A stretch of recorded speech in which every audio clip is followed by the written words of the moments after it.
міне оразада бір ай ораза ұстағанмен, ораза ұстадық қой, альхамдулилля, аллаға есеп шүкірлер болсын. Кемшіліктер болса алла тағала өзі кешірсін. Енді бұлмен құлшылық оразасы біткен жоқ та, ораза құлшылық бітіп қалған жоқ та. Бұл парыз, бұл жаққа мына жаққа қарай не екен, сүннет, нәпіл оразалар бар екен да. Соның бірі құрметті ағайын, алдымызда келе жатқан Шәуәл айы. Шәуәл айы бірі, бүгін бірінші Шәуәл айы. Шәуәл айындағы ораза. Пайғамбарымыз саллаллаху алейхи хадисіне келеді. Мен сама Рамазана, сумма атбаъу ситта мин Шәуәл, кана касиями дәһр дейді. Кім Рамазан айының оразасын ұстаса дейді, толықтай ұстап, ораза айы біткеннен кейін Шәуәл айының 6 күн ораза ұстайтын болса, ол 1 жыл ораза ұстаған сияқты дейді. Қараңызшы, Алланың мейірімі қандай шексіз. Сіз 6 күн ораза ұстайсыз, Алла Тағала сізге 1 жыл оразаның сауабын жазып қояды. Алла субхана тағала бұл пенделерге деген мейірімінің шексіз екенін осы жерде көрсетті. Аз ғана амал жасайсыз, Алла сізге не алады? Көптеген нығметтер береді. Және бағана хадисте айтты ғой, пенде мен үшін ораза ішім жеуін тастады, мен үшін ораза ұстады, мен рұқсат бергенде, қараңызшы, мен рұқсат бергенде ол аузын ашты, сол үшін оған мен жақсылық беремін, және де сендер куә болыңдар, олардың күнәсін кешірем деді. Қараңызшы, бұл ораза айында бізді ішіп жеуден тыйған Алла субхана ва тағала. Айт күні бізге ішіп жеуге рұқсат берген, нәпсі қалаған адал нәрселерді бізге рұқсат берген Алла субхана ва тағала.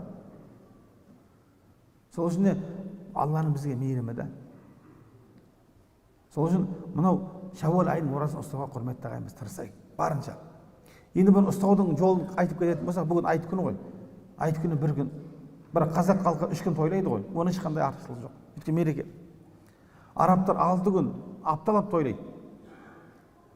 Осы мерекені да. Айт мерекелерін. Сол үшін бұл тойлаудың ешқандай несі жоқ. Жақсы қайта. Тойлау керек, қуаныш. Бірақ ораза ұстау мәселесіне келетін болса, қай күннен бастап Шәуәлдің оразасы басылады деген уақытта, ертеңнен бастап, екісінен бастап ұстасаңыздар болады. Ешқандай қиындық жоқ. Бірақ кейде осындай шариғи мәселе айтатын болсақ, бір кісілер біздің қазақта былай деп айтады. Жоқ, қазақта былай болған, сізге ешкім ертесінен бастап ораза ұста деп айтқан жоқ қой.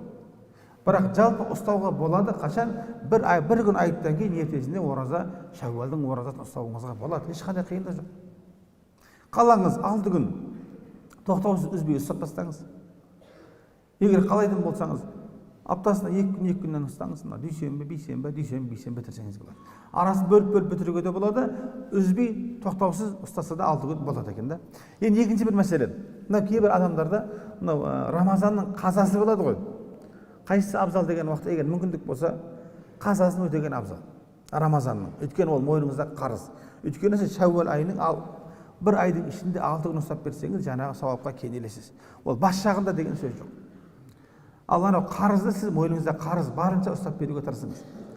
Ал егер жағдайға байланысты оны ұстай алмайтын болсаңыз, немесе ай бітіңдеп қалды, егер сіз ұстайтын болсаңыз, жаңағы қарызды, сізде Шәуәлде 6 күн толмай қалады. Бұндай жағдайда сіз жаңағы Шәуәлдің оразасын ниет қылып ұстасаңыз, ешқандай қиындық жоқ.